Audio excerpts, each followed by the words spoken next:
Hola a todos, hoy vengo a hablaros sobre el desafío que plantea para la juventud los bulos y las noticias falsas.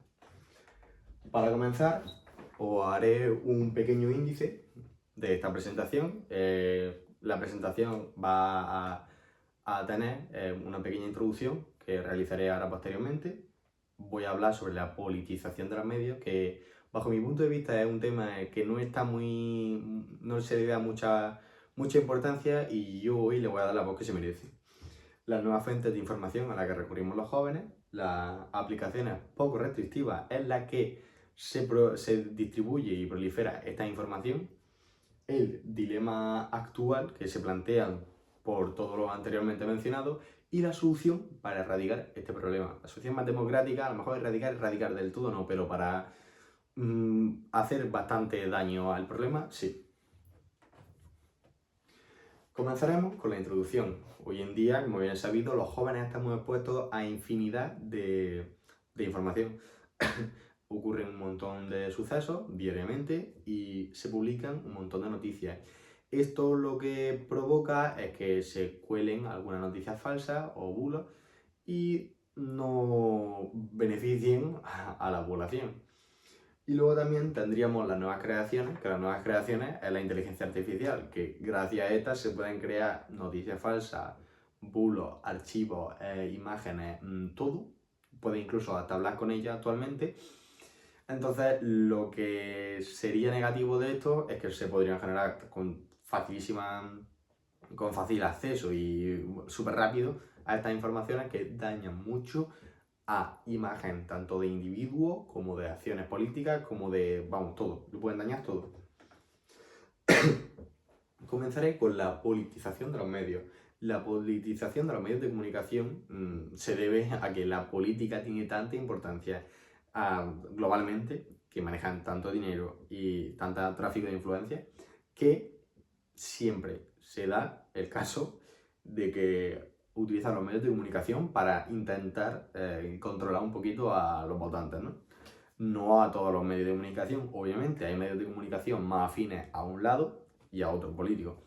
Entonces, esto lo que conlleva es a la tergiversación de versiones oficiales, de lo que diga un político, bueno, todo esto, ¿no?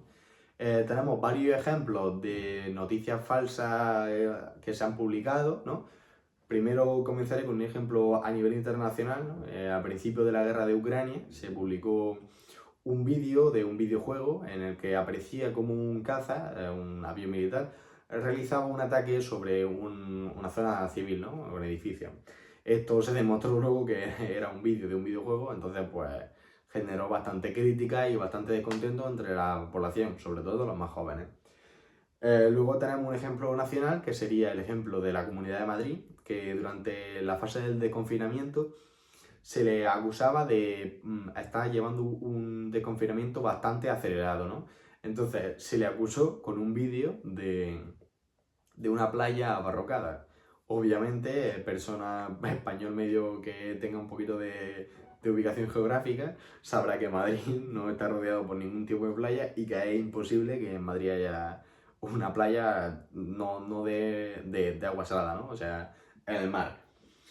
Luego, esto genera la desconfianza de los jóvenes. Obviamente, si los jóvenes vemos que nos están engañando o están publicando información totalmente falsa y sin sentido, porque, por ejemplo, lo de Madrid es que no tiene ningún tipo de sentido, pues buscamos fuentes de información alternativas. Claro, ¿dónde vamos a parar? A las redes sociales. Las redes sociales son sitios donde no hay mucho control de la información y existen aparte la figura de los divulgadores de contenido, que estas son personas que se especializan en difundir contenido, que no digo que lo hagan mal, o sea, hay un montón de divulgadores de contenido que realizan su trabajo excelentemente, pero siempre que hay algunos, sobre todo en temas de política, economía y todo eso, que utilizan noticias falsas para argumentarse mejor y captar a más gente, ¿no? Entonces, todo esto genera que las dos aplicaciones más importantes para las redes sociales de divulgación de contenido falso, ¿no? sean Telegram y X, o anteriormente era Twitter. ¿Por qué? Os preguntaréis, porque estas aplicaciones son las que menos restricciones tienen a la hora de la publicación de contenido. Telegram es una aplicación más o menos que funciona similar a WhatsApp, ¿no? En la que hay grupos en los que se publica todo tipo de información sobre geopolítica y todo eso. Entonces, muchas veces se publican imágenes falsas, alteradas o documentos falsos, ¿no? Entonces, pues esto genera que mucha gente caiga en estos grupos que se crean en estas aplicaciones y ya lleven sus pensamientos más radicales, ¿no? Radicalicen su ideología. Y luego también tendríamos X o anteriormente Twitter. Esta aplicación funciona más a nivel particular, o sea, un individuo o una organización, tanto política como de personas normales, puede dedicarse a abrir una cuenta y empezar a publicar infinidad de cosas. Esto lo que provoca es que se publique tanto contenido y haya tanta gente que pueda recibir ese contenido que, vamos, que mucha gente puede caer en estas trampas, ¿no? Que se ponen. Entonces todo esto, todas estas dos aplicaciones, bueno, entre otras, las redes sociales también, algunas no llevan ese control, provocan una serie de problemas, que son los que voy a mencionar ahora mismo. El principal problema de todo es la proliferación de grupos extremistas. Le voy a dar mucho hincapié a esto porque la verdad es que es un problema que se lleva vidas humanas. No es ninguna broma, los grupos extremistas religiosos y los grupos extremistas políticos son grupos que se llevan vidas, o sea, matan a gente o la secuestran, bueno, y cosas, barbaridades. Los extremistas religiosos utilizan un discurso de odio y la publicación de noticias falsas para captar a seguidores y cometer atrocidades o generar una ideología del rechazo de pensamientos de mi religión y nada más, o mi pensamiento y nada más, ¿sabes? No hay otra opción. Entonces, muchas veces los jóvenes, como somos más reaccionarios y más tenemos, por esa hormona, ¿no? Que estamos en desarrollo, esa actitud más agresiva y compulsiva, nos dejamos influenciar mucho por estos grupos y muchos jóvenes son captados, desgraciadamente, por ellos. Y luego tendríamos los grupos extremistas políticos, los tres cuartos de lo mismo. Los políticos, en este caso, no es con una religión, sino con una ideología, un pensamiento, y esto pues, sería a lo mejor de extrema izquierda o de extrema derecha, pero no de que vamos a representar en el Congreso, que a lo mejor sí pueden colar alguna noticia falsa, pero no van con objetivo de hacer mucho odio, ¿no? Serían más bien grupos ajenos a esta democracia, ¿no? Que tenemos en España.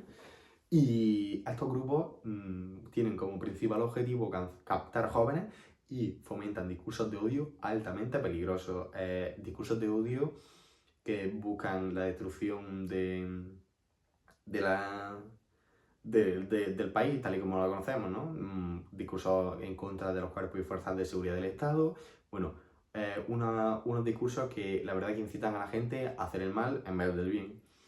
Entonces, se plantea el dilema de cómo limitar o cómo legitimizar, ¿no? una información, ¿no? Ponerla lo más seguro posible.